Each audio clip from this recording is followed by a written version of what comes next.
What if I told you that something as simple as a leftover banana peel could unlock hidden power in your garden? I hung just one peel on a branch, and the transformation that followed left me speechless. At first it looked ordinary, just a drying strip of fruit skin swaying in the breeze.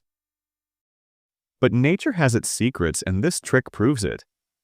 Banana peels are more than waste. They're packed with potassium, phosphorus, calcium, and trace minerals that plants crave. When you hang a peel on a branch, it slowly releases nutrients as it breaks down, creating a natural time-release fertilizer.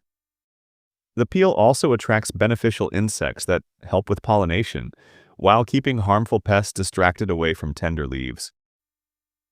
Here's how to do it. Take a fresh banana peel and simply hang it on a low branch or tie it gently with garden twine. Make sure it's close enough for the soil to benefit when the peel decomposes. Within days, you'll notice richer soil life, stronger stems, greener leaves, and blossoms with renewed energy. It's like giving your garden a hidden boost without chemicals, just by trusting nature's own cycle. So next time you finish a banana, don't toss the peel.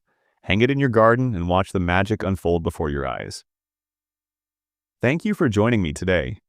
Try this simple trick and let your garden show you just how powerful nature's gifts can be. Until next time, happy gardening.